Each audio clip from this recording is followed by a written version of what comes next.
बहुत अच्छे होंगे फ्रेंड्स। आप सभी का हमारे YouTube channel AK education squad में स्वागत है। और फ्रेंड्स, आज का जो हमारा टॉपिक है वो है टेबल टेनिस, ठीक है। और यहाँ से जितने भी क्वेश्चन बन रहे थे वो सारे क्वेश्चन मैंने एक ही वीडियो में कवर कर दिए हैं और उम्मीद करेंगे ये वीडियो आपको बहुत ही पसंद आएगा, ठीक है। तो चलिए स्टार्ट करते हैं। हमारा पहला क्वेश्चन है आज का। पहला क्वेश्चन है टेबल टेनिस खेल का जन्मदाता किस देश को माना जाता है, यानी कौन सा देश है जिसे टेबल टेनिस खेल का जन्मदाता माना जाता है। तो वह देश हो जाएगा इंग्लैंड, ठीक है। टेबल टेनिस का जन्मदाता इंग्लैंड देश को माना जाता है। प्रश्न नंबर 2, टेबल टेनिस खेल को अन्य किस नाम से जाना जाता है। तो ये जाना जाएगा पिंग पोंग, ठीक है। क्या किस नाम से जाना जाएगा? पिंग पोंग के नाम से जाना जाता है। अगला क्वेश्चन, प्रश्न नंबर 3, ITTF यानी इंटरनेशनल टेबल टेनिस फेडरेशन, जिसे हिंदी में कहते हैं अंतर्राष्ट्रीय टेबल टेनिस महासंघ, ठीक है। यानी ITTF मतलब इंटरनेशनल टेबल टेनिस फेडरेशन की स्थापना कब हुई। तो इसकी स्थापना जो है हुई है 1926 में, ठीक है। और किसने करी है? विलियम हेनरी लार्ज ने करी है। विलियम हेनरी लार्ज ने करी है। और इसका जो मुख्यालय है वह कहाँ है? तो मुख्यालय हो जाएगा लुसाने, स्विट्जरलैंड, ठीक है। फ्रेंड्स, ध्यान से पढ़ना। एक क्वेश्चन में कम से कम 3-3, 4-4 क्वेश्चन बनते हैं। इस तरीके से मैं क्वेश्चन सेट करता हूँ और कम समय में अधिक फ़ायदा होता है, ठीक है। तो चलिए अगला देखते हैं। प्रश्न नंबर 4, TTFI यानी table tennis federation of India, जिसे हिंदी में कहते हैं भारतीय टेबल टेनिस महासंघ, की स्थापना कब हुई। तो इसकी स्थापना जो है इसकी डेट में थोड़ा डाउट रहता है। कहीं पे आपको 1937 मिलेगा, कहीं पे आपको 1938 मिलता है और कहीं पे आपको मिलेगा 1926 में, ठीक है। तो सबसे दिक्कत इसकी ये होती है कि जो इंटरनेशनल टेबल टेनिस फेडरेशन थी उसी समय मतलब इसका जो गठन है, भारतीय जो टेबल टेनिस है इसका भी हुआ था गठन, लेकिन इसको पूर्ण रूप से मान्यता नहीं मिली थी। तो 1937 या फिर 1938 में इसको जो है मतलब मान्यता मिल गई। बंद हालांकि उसी टाइम गई थी 1926 के आसपास, लेकिन जो इसको पूर्ण रूप से मान्यता जो मिली थी तो ये मिली थी मतलब 1937 या फिर 1938 में। जो भी ऑप्शन में मिले वो आप लगा देना, क्योंकि बहुत सारी बुक्स में 1937 लिखा हुआ है, बहुत सारी बुक्स में 1938 लिखा हुआ है, ठीक है। गूगल पे जाइए तो वहाँ पे भी दोनों ऑप्शन अवेलेबल मिलते हैं। तो इसीलिए मैंने दोनों को यहाँ पे आपको दिखा दिया है ताकि कोई किसी प्रकार का डाउट ना रहे, ठीक है। चलिए उम्मीद करते हैं समझ में आया होगा। अगला देखते हैं। टेबल टेनिस को ओलंपिक में कब शामिल किया गया। तो इसको शामिल किया गया 1988 में। और कहाँ का ओलंपिक था? तो सियोल ओलंपिक था, ठीक है। कौन सा? सियोल ओलंपिक में शामिल किया गया था। और कब? 1988 में। अगला क्वेश्चन, प्रश्न नंबर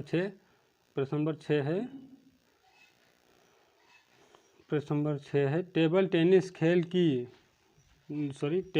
खेल को एशियाई खेलों में कब शामिल किया गया, ठीक है। तो एशियाई खेलों में कब शामिल किया गया है टेबल टेनिस को? तो 1958 में शामिल किया गया है, ठीक है। और कहाँ का? टोक्यो में जो एशियाई खेल हुए थे 1958 में, तब इसको शामिल किया गया था, ठीक है। और टोक्यो है कहाँ? जापान में है। Sorry friends. प्रश्न नंबर 7, टेबल टेनिस खेल में प्रथम अर्जुन अवार्ड प्राप्त करता है, यानी टेबल टेनिस खेल में प्रथम अर्जुन प्राप्त करने वाले कौन से व्यक्ति हैं। तो ये हो जाएंगे जेसी बोहरा। और इनको कब मिला है? जेसी बोहरा को 1961 में मिला है, ठीक है। अगला क्वेश्चन, प्रश्न नंबर 8, टेबल टेनिस खेल में प्रथम द्रोणाचार्य प्राप्त करता, ठीक है। यानी टेबल टेनिस खेल में सबसे पहले द्रोणाचार्य किसको मिला था? तो ये मिला था भवानी मुखर्जी। और कब मिला था इनको? 2020 में, सॉरी 2012 में मिला था इनको, ठीक है। कब मिला था? 2012 में। अब देखते हैं थोड़ा इसके जो मेजरमेंट है उसके बारे में जानकारी लेते हैं टेबल टेनिस की। प्रश्न नंबर 9 है टेबल टेनिस गेंद का वजन होता है। तो ये हो जाएगा आपका 2.7 ग्राम हो जाएगा, ठीक है। कितना? 2.7 7 ग्राम हो जाएगा। अगला 10 नंबर प्रश्न है, टेबल टेनिस गेंद का व्यास होता है तो 40 mm होता है। ठीक है, कितना? 40 mm होता है। अगला क्वेश्चन, टेबल टेनिस बॉल का रंग होता है तो इसका रंग सफ़ेद व पीला होता है। ठीक है, सफ़ेद व पीला होता है। प्रश्न नंबर 12 देखते हैं, टेबल टेनिस की मेज का आकार होता है तो जो टेबल टेनिस की मेज होती है जिस पे गेम खेला जाता है तो उसका जो आकार होता है किस तरीके से होता है? तो इसका जो आकार होता है वो आयताकार होता है। और इसकी जो मेज होती है, मेज का आकार कैसा होता है? आयताकार होता है। और मेज की जो लंबाई होती है, ठीक है, लंबाई कितनी होती है? लंबाई होती है 274 सेंटीमीटर होती है।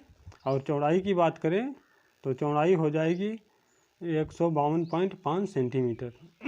कितनी हो जाएगी चौड़ाई? 152.5 सेंटीमीटर। और ऊंचाई की यदि बात करें तो ऊंचाई हो जाएगी 76 सेंटीमीटर। ठीक है, एक बार फिर से इसको देखते हैं। जो इसका जो मेज होती है वो आयताकार होती है और इसकी जो मेज की लंबाई होती है वो 274 सेंटीमीटर होती है। और चौड़ाई की बात करें तो ये होती है 152.5 सेंटीमीटर। और ऊंचाई की बात करें तो ऊंचाई हो जाएगी 76 सेंटीमीटर। ठीक है, और यदि मीटर में करना हो तो आप जितने भी मानक दिए हुए हैं इनको सबको 100 से भाग दे देना इसमें। ठीक है, आपका मीटर में निकल आएगा। यदि मीटर में सेंटीमीटर को मीटर में बदलना है तो इन सभी को 100 से भाग कर देना तो आपका जो आंसर आएगा वो सब मीटर में हो जाएगा। चलिए अगला देखते हैं, टेबल टेनिस की बॉल किस मटेरियल से बनी होती है? ठीक है, टेबल टेनिस की जो बॉल होती है, गेंद होती है, वो किस मटेरियल से बनी होती है? तो उसमें जो मटेरियल लगा होता है वो प्लास्टिक होता है और सेलुलाइड होता है। ठीक, सेलुलाइड होता है, प्लास्टिक और सेलुलाइड से बना होता है। अगला देखते हैं, टेबल टेनिस खेल में पुरुष विश्व कप को कहा जाता है। तो टेबल टेनिस का जो पुरुष विश्व कप होता है उसको क्या कहते हैं? स्वैथलिंग कप कहते हैं। क्या कहते हैं? स्वैथलिंग कप कहते हैं। और ये स्वैथलिंग कप की शुरुआत कब से हुई है? तो 1926 से हुई है। अगला क्वेश्चन, प्रश्न नंबर 15, टेबल टेनिस खेल में महिला विश्व कप को कहा जाता है। तो पुरुष को स्वैथलिंग कप कहा जाता है और इसकी शुरुआत हुई 1926 से। इसी तरीके से महिला विश्व कप को कहा जाता है, क्या कहा जाता है? Carbinol cup. ठीक है, कार्बिनाल कप कहा जाता है। और इसकी शुरुआत कब से हुई है? तो इसकी शुरुआत हुई है, यानी ये कब से खेला जाता है? तो 1933 से खेला जाता है। ठीक है, अगला देखते हैं, प्रश्न नंबर 16, टेबल टेनिस खेल में बॉल के व्यस्त होने की अवधि को कहते हैं। यानी जब टेबल टेनिस गेम हो रहा होता है उस समय जो गेंद होती है वो व्यस्त होती है। ठीक है, तो उस व्यस्त हुए समय को या अवधि को क्या कहते हैं? तो उसको रैली कहते हैं। ये क्वेश्चन बहुत महत्वपूर्ण है, कई बार आ चुका है परीक्षा में। रैली कहते हैं। ठीक है, प्रश्न नंबर 17, कुछ शब्दावलियां हैं, देखते हैं। क्या है? Shake hand grief. क्या है? Shake hand grief, pen hand grief, late और रैली, ये शब्द हैं। ठीक है, कौन कौन से? Shake hand grief, pen hand grief, late और रैली आदि शब्दावलियाँ किस खेल से संबंधित हैं? तो ये सभी किससे संबंधित हैं? ये टेबल टेनिस से संबंधित हैं। ठीक है, चलिए अगला देखते हैं। अब कुछ कप व ट्रॉफियाँ हैं, देखते हैं। पीठापुरम कप। ठीक है, पीठापुरम कप जो कि ये किससे संबंधित है? अंतर्राष्ट्रीय ट्रॉफी है, पुरुषों से संबंधित है। ठीक है, पीठापुरम कप जो है पुरुषों से संबंधित है और राष्ट्रीय ट्रॉफी है। कैसे? राष्ट्रीय ट्रॉफी है और संबंधित किससे? पुरुषों से है। और ट्रॉफी का नाम जो है पीठापुरम कप है और ये टेबल टेनिस से संबंधित है। ठीक है, अगला देखते हैं, श्रावण कोर कप। ठीक है, श्रावण कोर कप ये भी टेबल टेनिस से और ये संबंधित किससे है? महिलाओं के लिए होती है, महिला इसमें भाग लेती हैं। ठीक है, श्रावण कोर कप में। फिर देखते हैं हैदुशेक cup, Indira cup, Padmavati cup, Jayalakshmi cup, Ramanuja trophy. सभी कप व ट्रॉफियाँ संबंधित हैं। ठीक है, इसको हम रिपीट करते हैं। एक क्वेश्चन में 3-4 क्वेश्चन बन रहे हैं। ठीक है, तो इसको रिपीट करते हैं थोड़ा। ये सारे कप जो हैं इनको ध्यान से पढ़िए। पीठापुरम कप, ठीक है, और ये संबंधित है पुरुष से। श्रावण कोर कप, और फिर अगला है हैदुसेक कप, फिर इंदिरा कप, फिर पद्मावती कप, फिर उसके बाद है जयलक्ष्मी कप, फिर रामानुज ट्रॉफी। और ये जितने भी कप व ट्रॉफियाँ मैंने इसमें प्रश्न नंबर 18 में बताए हैं, ये सभी किससे संबंधित हैं, यानी किस खेल से संबंधित हैं? तो ये सभी ट्रॉफियाँ और कप जो हैं टेबल टेनिस खेल से संबंधित हैं। तो फ्रेंड्स, उम्मीद करते हैं वीडियो आपको अच्छा लगा होगा और इसमें जो मेरे द्वारा बनाए गए क्वेश्चन है वो भी अच्छे लगे होंगे। तो यदि अभी तक मेरे चैनल पर नए हैं तो चैनल को सब्सक्राइब करिए और साथ में सब्सक्राइब करते समय बेल आइकन ज़रूर दबा देना। और मैं इसी तरीके से रोज़ 2-3 वीडियो बनाता हूँ, अपलोड करता हूँ शाम तक। तो और ख़ासकर फिजिकल एजुकेशन के लिए मैं चैनल बनाया हूँ, ठीक है। तो चलिए फ्रेंड्स, मिलते हैं अगले वीडियो में, तब तक के लिए जय हिंद।